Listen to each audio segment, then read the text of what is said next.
द्रुत पाठ के अंतर्गत आज हम हिंदी की सुप्रसिद्ध कथा लेखिका सूर्यबाला पर विचार प्रस्तुत करने जा रहे हैं। हिंदी साहित्य जगत में कथाकार सूर्यबाला का नाम नया नहीं है। अपने लेखन की विशेषताओं के आधार पर कथाकार सूर्यबाला ने कथा साहित्य के क्षेत्र में अपनी विशिष्ट पहचान बनाई है। प्रारंभ से ही सूर्यबाला ने अपनी कहानियों के कथ्य और शिल्प की कोई सीमा नहीं बांधी। बाजार के रुख से बेखबर वे मांग और सप्लाई वाले ट्रेंड की अनसुनी करती रही। सामयिकता के ऊपरी और सतही दबाव भी सूर्यबाला को नहीं भरमा पाए, लेकिन उनकी प्रत्येक रचना अपने समय की विद्रूपता और व्यक्ति की संवेदना को तेजी से निगलती व्यावसायिकता का प्रतिनिधित्व करती है। उनकी लिखी कहानी चाहे वर्गभेद के ध्रुवांतों की हो, चाहे आज की अंधी दौड़ और चाहे रीतते मानवीय संबंधों की या प्रेम के गहरे एहसासों की, उनकी हर रचना समय की समग्रता में प्रवेश करने की कोशिश करती है।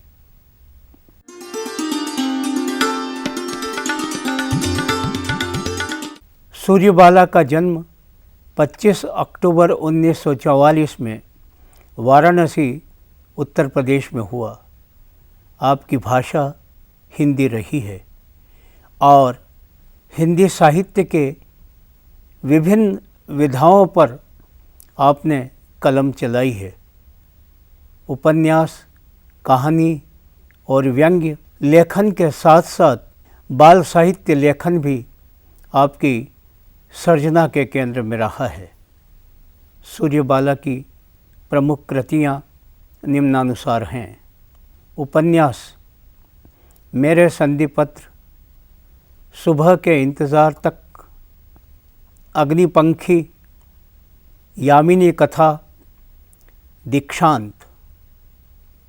कहानी संग्रह एक इंद्रधनुष, दिशाहीन, थाली पर चांद, मुंडेर पर, गृह प्रवेश, कात्यायनी संवाद, सांझ बाती, 21 कहानियाँ, 5 लंबी कहानियाँ, सिस्टर प्लीज़ आप जाना नहीं, मानुषगंध, वेणु का नया घर।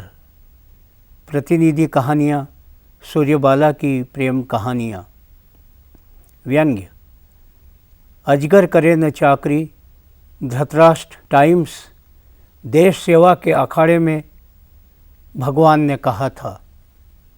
बाल साहित्य झगड़ा निपटारक दफ्तर।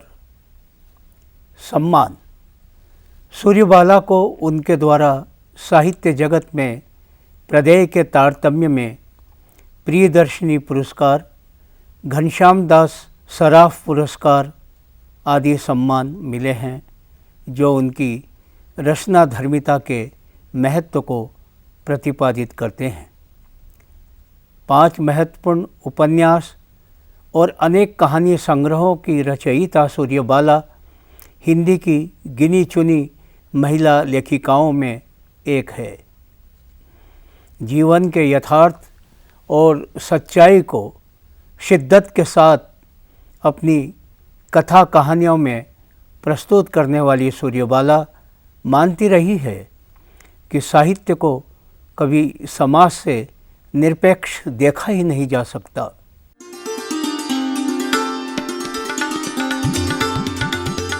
सूर्यबाला द्वारा लिखित उनका सुप्रसिद्ध उपन्यास दीक्षांत एक अध्यापक की करुण मृत्यु से उत्पन्न स्थितियों की निर्ममता को व्यक्त करने वाला अत्यंत मार्मिक उपन्यास है।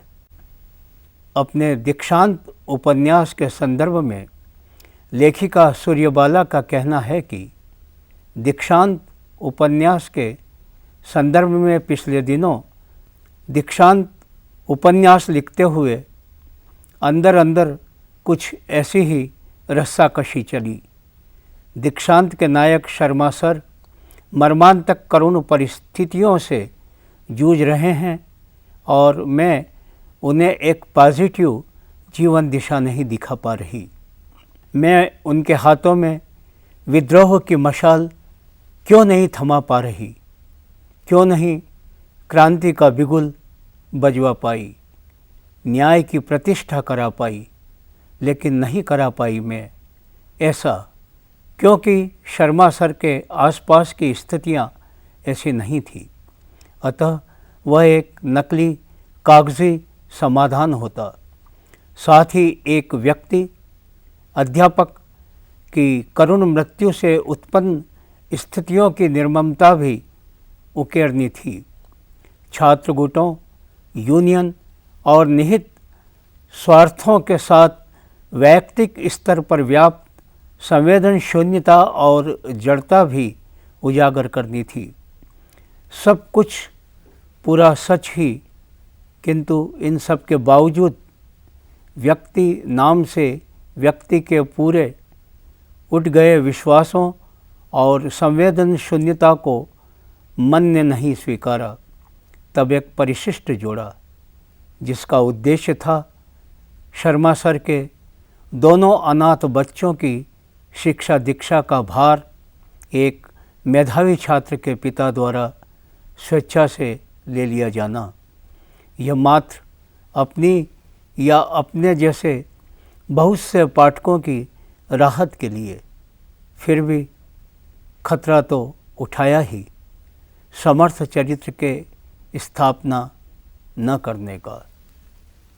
इस प्रकार दीक्षांत उपन्यास की कथावस्तु शिक्षा जगत में व्यक्त उस दुरूहता को केंद्रित करती है कि कैसे शिक्षा सरीखे पावन स्थलों पर अनाचार और दुराचार अपना अधिकार जमाकर समाज के मध्य एक घिनौना मगर अनुत्तरित प्रश्न छोड़ जाता है। सूर्यबाला के अनेक कहानी संग्रहों में उनका एक चर्चित कहानी संग्रह एक इंद्रधनुष जुबैदा के नाम है। प्रस्तुत कहानी संग्रह की कहानियाँ रेस, निर्वासित, पलाश के फूल इत्यादि क्रमशः सारिका और धर्मयुग आदि स्तरीय पत्रिकाओं में प्रकाशित होने के साथ ही प्रायः सभी आयु वर्ग के पाठकों और मर्मज्ञों का ध्यान खींचा था, उन्हें अपने सम्मोहन में बांधा था। एक इंद्रधनुष जुबैदा के नाम में संग्रहित कहानियों में जहाँ एक और संबंधों या रिश्तों का खोखलापन है, वहीं स्वार्थ के संकीर्ण दायरों का लेखा जोखा भी है।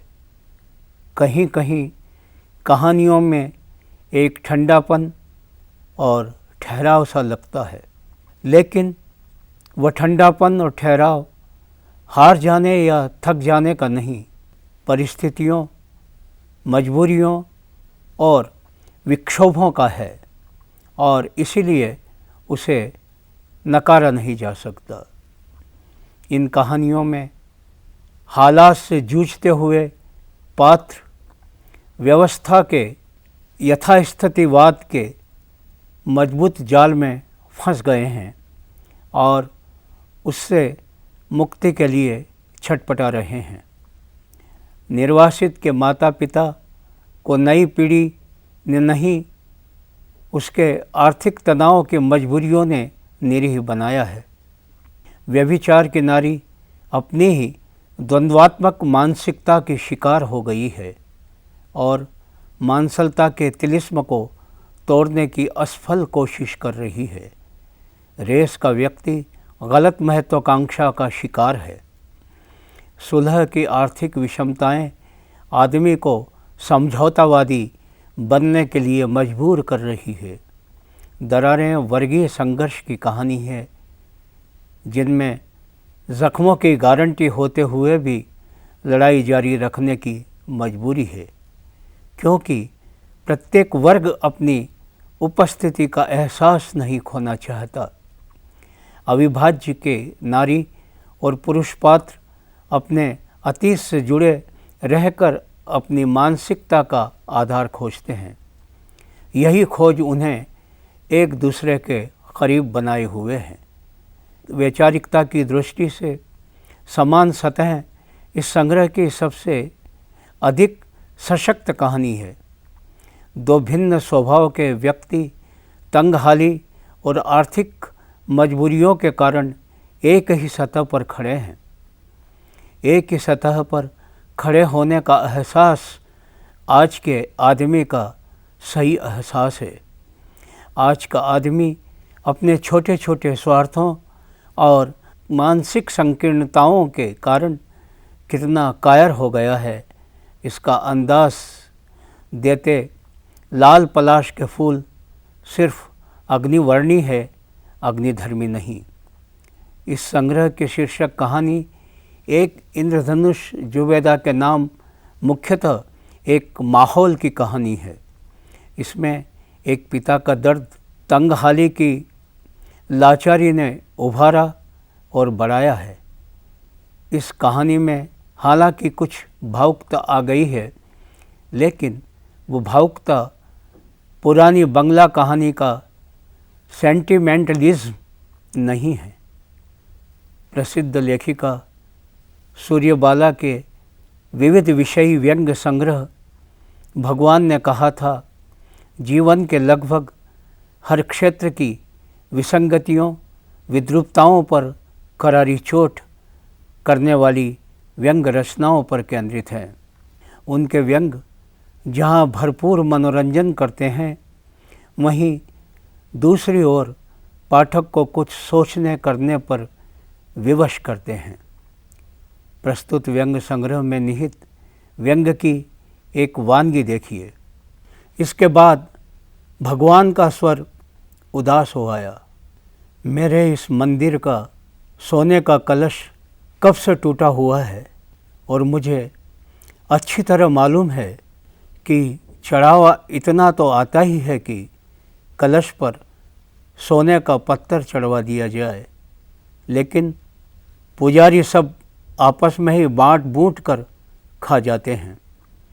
प्रबंध न्यासी भी इसमें काफ़ी सक्रिय भूमिका निभाते हैं और फिर प्रेस विज्ञप्तियों के सहारे सरकार तक अपनी बात पहुंचाते हैं कि मंदिर घाटे में जा रहा है, अनुदान की राशि बढ़ाई जानी चाहिए। सूर्यबाला ने नारी जागरण और नारी चेतना से जुड़कर मेरे संधिपत्र और यामिनी कथा जैसे महत्वपूर्ण उपन्यास लिखे हैं। इन उपन्यासों के संबंध में लेखिका ने स्वीकार किया है कि उनकी जीवन की स्थितियों को देखने की दृष्टि गांधीवादी रही है। वे परिवर्तन और बेहतरी के लिए विद्रोह से पहले विवेक को रखती हैं। विद्रोह की विध्वंसक भूमिका जीवनोपयोगी कभी नहीं लगी। रचना धर्म के संबंध में सूर्यबाला का मानना है कि रचना धर्म में लेख की प्रकृति और संस्कारों का भी बड़ा हस्तक्षेप होता है।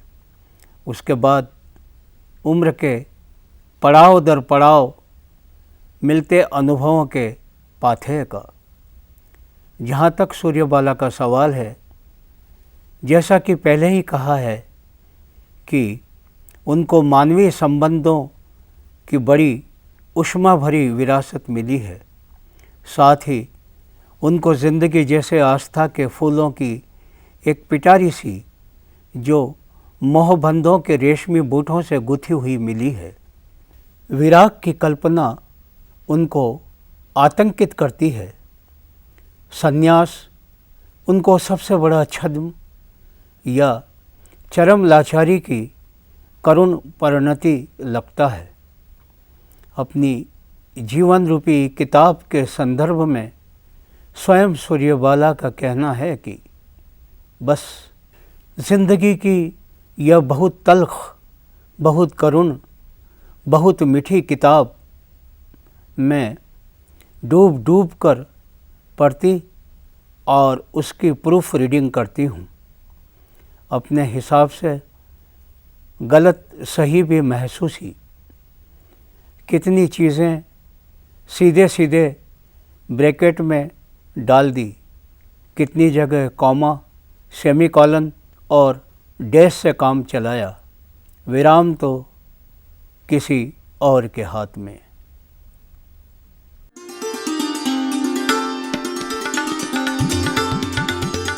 महिला लेखिकाओं में अग्रणी सूर्यबाला का लेखन व्यक्ति और परिवेश की विडंबनाओं में जुड़ा हुआ है।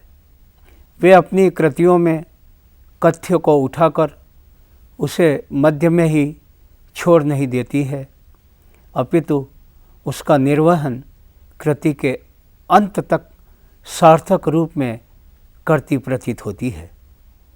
सूर्यबाला का सृजन बंद आँखों से किया गया सृजन नहीं, अपितु वे अपनी रचनाशीलता से दृष्टि संपन्न होकर जुड़ी हुई मिलती हैं। उनकी कथा कहानियों में जो भी कथानक वर्णित हुए मिलते हैं, मानो सब के सब उनके द्वारा जिंदगी की आँखों से देखे गए हों। गांधी विचारधारा से जुड़ी हुई यह रचना कर्मी अपने लेखन में कहीं दुरूहता नहीं लाती, अपितु कथ्य के अनुसार भाषा का प्रयोग कर अपनी सहज अभिव्यक्ति के बल पर रचना का पाठकों के साथ तादात्म्य कराने में सफल मिलती है। बातें चाहे आर्थिक तत्वों की हो, द्वंद्वात्मक मानसिकता से ग्रस्त चरित्रों की हों, गलत महत्वाकांक्षा से शिकार हुए चरित्रों की हों, वर्गीय संघर्षों की हों, सभी प्रकार की स्थितियों को व्यक्त करने का लेखकीय कौशल सूर्यबाला की लेखन को प्राप्त है। सूर्यबाला ने नारी चेतना और नारी जागरण के अध्यायों को अपने सृजन के मध्य रखा है और अपनी लेखकीय प्रकृति के साथ अपने संस्कारों के संयोग को भी बनाए रखा है।